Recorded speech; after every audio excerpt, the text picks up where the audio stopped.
On June 5, 1981, the Centers for Disease Control and Prevention published its weekly morbidity and mortality report. This report was indicative of a curious phenomenon that was beginning to occur in the homosexual community. The report described 5 previously healthy gay men with pneumocystis carinii pneumonia, or PCP, a rare lung disease, all of whom were unresponsive to treatment. The report concluded that these conditions suggested the possibility of a cellular immune dysfunction related to a common exposure that predisposes individuals to opportunistic infections such as PCP. Scientists at the National Centers for Disease Control in Atlanta today released the results of a study which shows that the lifestyle of some male homosexuals has triggered an epidemic of a rare form of cancer. Robert Bazell now in Atlanta. Bobby Campbell of San Francisco and Billy Walker of New York both suffer from a mysterious, newly discovered disease which affects mostly homosexual men, but has also been found in heterosexual men and women. The condition severely weakens the body's ability to fight disease. Many victims get a rare form of cancer called Kaposi sarcoma. Others get an infection known as pneumocystis pneumonia. Researchers know of 413 people who have contracted the condition in the past year. 1/3 have died and none have been cured.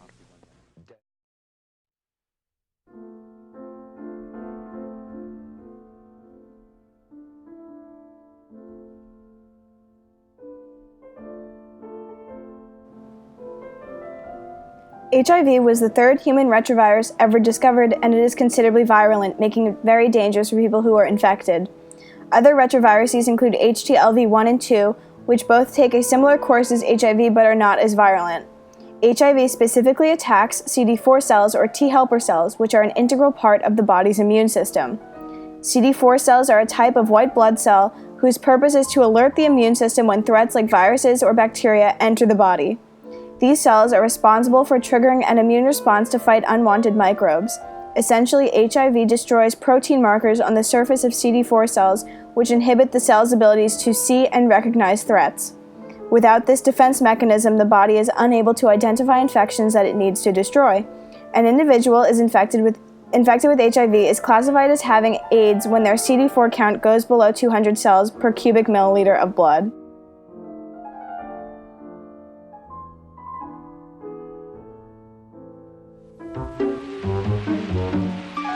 Really did it last night. Got drunk, acted stupid, went home with... Who is that? What, am I stupid? How did I do this? Barry began to worry, really worry. What about AIDS?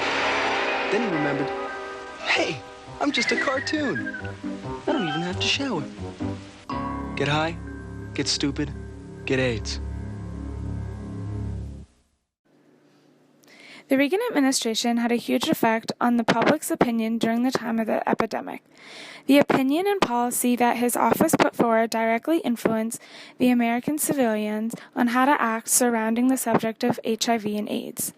Secretary of Education William Bennett and Gary Bauer, who were part of the Reagan administration, worked to enact the right-wing theory of people who identified as gay were disease sinners. They promoted the idea that the disease was God's form of punishment for their sexual orientation, and that the gay movement had to be stopped. Another common right-wing position suggested that all AIDS patients be forcibly tattooed in order to clearly identify them, which would, in effect, lead to easy discrimination and a loss of privacy for those infected. Members of the HIV and AIDS community also feared that the U.S. government would start quarantine camps for the people with AIDS. As an effect of the media's publishings and the governmental policies, the majority of the public assumed that it was just drug addicts and people who were gay that were contracting the disease. Thus, they did not care or sympathize with them. It was only until hemophiliacs started to get PCP that the government paid more attention to the research and victims. Nevertheless, there was a lot of social isolation for the people infected with HIV and AIDS. They were oftentimes fired from their jobs because co-workers feared being in close proximity with them. The stigma that surrounded HIV and AIDS led to many hate crimes directed at the gay and lesbian community. The first wave of ads published to promote the use of condoms for gay couples was not implemented by the government. Rather, the opposite happened, as Congress banned the use of federal funding for AIDS prevention education campaigns that promoted or encouraged directly or indirectly homosexual activities. A lot of the more positive-minded public opinion, which was centered at prevention, was by those in the affected communities, not the government. In 1982, Michael Collin and Richard Berkowitz wrote the pamphlet How to Have Sex in an Epidemic, which explained that men should use condoms when having sex with other men, an idea not yet introduced by the government or medical field. It is no surprise that San Francisco, being the first city plagued by HIV at a rapid rate, was the first to take any type of far-reaching action. Starting in 1982, San Francisco was home to the many charities and organizations that were yearning to help the suffering city. Organizations such as the San Francisco AIDS Foundation had a shortage of funds and resources. With no help from the federal government, these organizations became social sanctuaries where those suffering with HIV went to heal their minds and souls. Additionally, these organizations were big critics of Reagan, who turned a blind eye to the epidemic. They protested his actions and assumed the position of educating the public about the little that they knew at the time about AIDS to try and comfort the public. Ronald Reagan was president for nearly 5 years before he said the word AIDS in public. That was nearly 7 years before he gave a speech on a health crisis that would go on to kill more than 65,000 Americans and stigmatize even more. Even when Reagan did react, he moved way too slow. Not only were people dying by the thousands, but the entire nation was in fear. Still, Reagan pretended like nothing was happening. Reagan wouldn't dare increase government spending, even if it was to save the lives of many Americans, especially since most of the suffering were gay. Of the $600 million the U.S. government had to spend on HIV and AIDS, much of it was used to combat the disease for college students, straight women, and other groups that faced a low risk. The government was clearly discriminating against the minorities that were actually suffering, such as the gay community. Government institutions such as the CDC and the FDA were not receiving enough money to make any long strides either. The CDC finally had its first international discussion about AIDS in 1985 in Atlanta, where there were already 15,527 cases of AIDS reported to date and 12,529 deaths.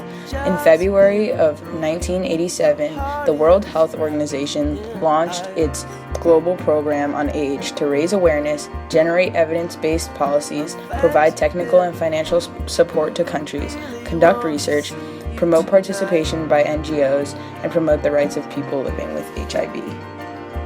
And it makes no difference to me how they cried all over on the seas when it's hot in the poor places tonight. I'm not going outside.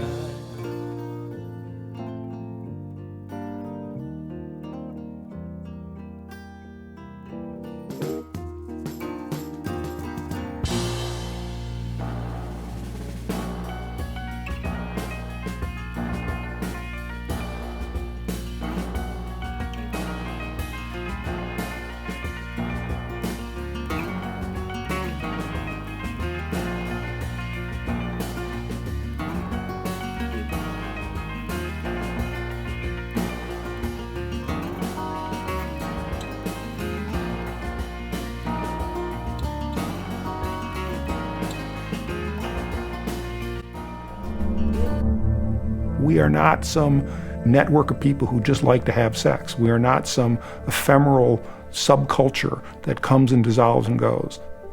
This is a community that was tested in a way almost no community on earth has ever tested and succeeded in what it was trying to do, which is save as many lives of people as it could, stop the civil rights attacks, and then try to use that example to transform the world.